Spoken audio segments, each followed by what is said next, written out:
Come with me to block my Esther sweater. A little moment for the inside out. You can see all my floats. My goals with blocking the sweater are to stretch out the neck a little bit and hopefully stretch out this a little more. I like the height of it, but I want it to be a little bit longer and a little bit floppier, a little bit looser. And then some of my floats are really loose because I was trying to combat having tight floats and like puckering, which is fine because I know that when I block this, it's just gonna stretch out and make all of the floats nice and even. I don't know if you can tell, but like that's loose. Over here's loose. Yeah. So let's block. Use my kitchen sink. Chris installed this sink and he had no idea, but it's really nice because it has a wire thing. So my sweater sits nicely on top of this and it's really great for blocking. And this is the wool wash that I use.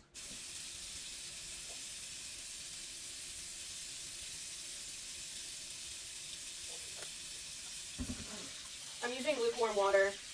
Yeah, lukewarm water. And this takes a long time to fill up, so let's fill her up.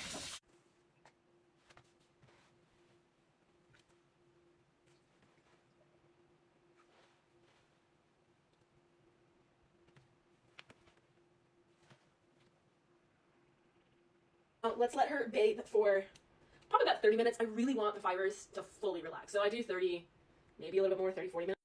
Okay, it's been 30 minutes. Let's drain this. Okay, now we squeeze. It's very, very, very important here not to wring, just to squeeze.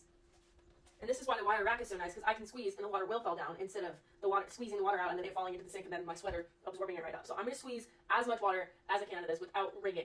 Okay, that's as much water as I can get out, so let's go on to the next step. Is to get a towel, lay it out on the ground, and flatten out your sweater on here as much as you can. Now, you're going to roll it up. Ooh, don't do that. And step out all of the water. Normally, I'll do this twice, but I only have one clean towel. So I'm going to do it once, and I just do that to get the most water out as possible so it dries quicker. Also, that's coffee. It's coffee stain. But I'm leaving tomorrow for the weekend, so I don't really care if this dries quickly. I'm getting as much water out as possible.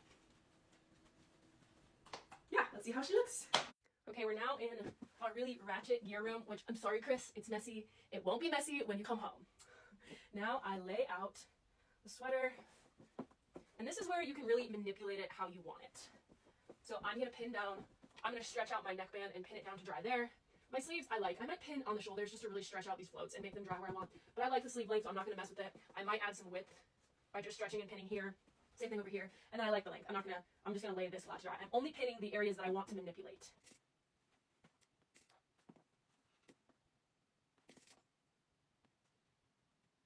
And there we go. I've pinned all along the top where I wanted to stretch it out. And now we just wait until it dries and admire the beauty and the labor.